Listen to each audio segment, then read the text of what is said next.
All right, so tonight we're going to be doing another Ryong Moo Kwan in-depth. This time we're going to be doing an in-depth on the triangle lock. And so when we say triangle lock, I'm not sure everyone uses the same terminology. We're talking about coming in and locking him up in this triangle shape, maybe even taking him and throwing him for, a nice toss. So let's go through that, and we're going to go through that step by step so we understand exactly how that works and how that locks them up.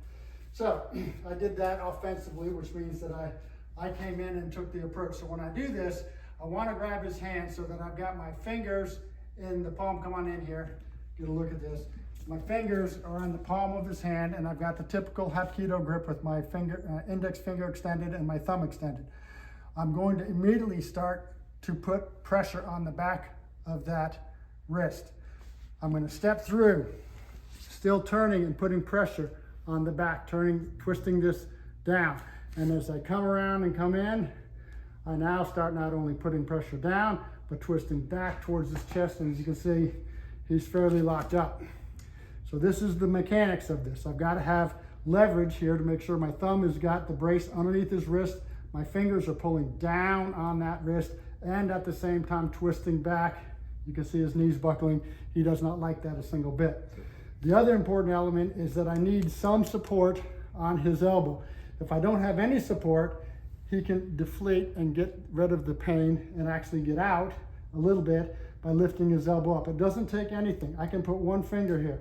That's all it requires. I can still lock this up and bring him to his knees just by putting a lot of pressure on that, okay? So go ahead and go on back. So once you understand that and you've got him in a triangle lock, like I said, you can use a finger, but just lay your hand right on the top of that. Now I have multiple options that I can go from here. So once I've got him in this lock, the easiest thing to do is just lift this straight up, still putting lock on the wrist.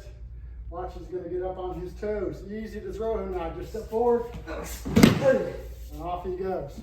Okay? Very easy to throw him forward. You're just going to get him up on his toes and then whip him in a J motion with your hand. Also, I can do the same thing. Once again, coming in here, got him locked. I can do the same lock, but I'm going to step back and bring him straight down to the ground. All right? Once you come on in here, I want to show something. So from here, I still have him locked. I still have my hand on his elbow so that he can't release the pressure by coming off and rolling over that way. I've got this locked, and now I'm going to roll him over to his face. It's very easy for him to do this. I'm just going to twist this hand in towards this direction in this circle and lift up on his arm. And he rolls over very quickly, and now I've got him pinned. Whoops, sorry. Very easy to put compression pressure on his wrist and pin him to the ground so that he can't go anywhere. Nice and easy and relaxed for me, okay? All right, so going forward, I can throw him forward, I can pull him back, I can also take it from this lock. Once in here, I'm nice and locked. I'm gonna go straight down. So this time I've got him locked, I got all this pressure in here, it's going right towards his chest. I'm turning this right in towards his chest, but this time I'm just gonna drop my weight quickly, and you're gonna see he's gonna flip forward. Right. Pull over, pin him to the ground, no place for him to go, okay? So with that one, all I did was from the triangle lock, I just dropped my weight straight down. He had no choice in order to prevent his arm and wrist from getting broken to flip out of it so that he could loosen the lock on his wrist. Last thing, let's try that from the other side. If I get him in the same triangle lock, last thing I can do, I can break everything. So from here, and I really want to apply pressure, I just step in towards him. So now I've got a different angle. And now I'm just going to turn, just imagine me going, whip, and snapping, wrist, elbow, all at one time, breaking everything. So if my goal is, if I thought this person had me in danger and I was going to be, my life was threatened, and I didn't want to mess around, and I got him locked up, I'm breaking everything, stepping in and snap, to break everything. All right, so that was an example of doing it from the offensive, where I'm just blocking his punch, grabbing his free hand and locking him up. We can do this in many different ways. Let's say we're going to be in a bear hug. So this person's got me here. I just want to very simply break free, grab, step under, and I'm right there ready to go. Okay? So once again, all I did here was break the grip. There it is right there. Got my grip right like I want it. I just step under, and I'm locked up and ready to go. We could do this as a counter. Let's try this from this side. So I grab onto this guy and he's gonna go and do an arm bar on me. Not so fast, I just break off, step through, and nice triangle lock. Got the leverage underneath the thumb, fingers in the palm, bracing, drop him to his knees, okay? Easy to do. All I did was just take away his grip. Once again, he's here, he goes. I'm just focusing on this one. That's all I want. He can do anything that I don't care. I'm just breaking, stepping under. And I got him locked up, and I've got all the elements. Triangle, support for the elbow, thumb as leverage, fingers in the palm to twist, and just like a motorcycle, right towards his chest, okay? Lastly, everyone wants always, what if they punch you? We practice all of these techniques statically. Typically we start from the wrist, but then we move on to pushes and punches and things because that's more real life.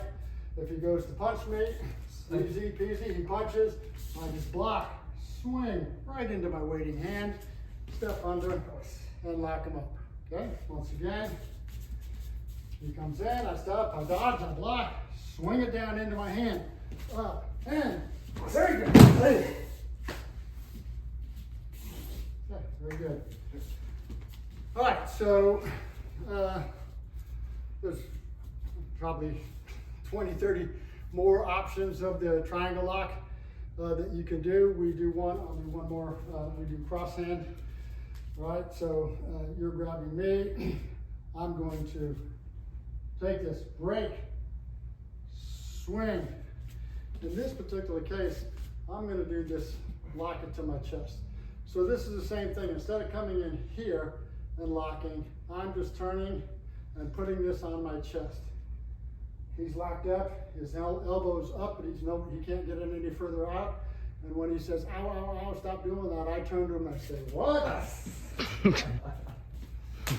And I always have fun with that. But that's another option, another kind of triangle lock. It's the same thing, but instead of having it in front, you've got it locked to your chest. And as you move, you can really control the opponent. So that's the Ryong Moo Kwan triangle lock. Like I said, the key elements are Hapkido grip, fingers in the palm, thumb is leverage. You're twisting down over that thumb and also back like a motorcycle towards the opponent's chest. Once you've got them there, throw them forward, take them down backwards, take them straight down, or time to break something, break his wrist, break his elbow. Everything's in game depending on the situation that you're in and what you think you need to do in order to get out. Okay, so that's it for the triangle lock for Ryong Moo Kwan in depth.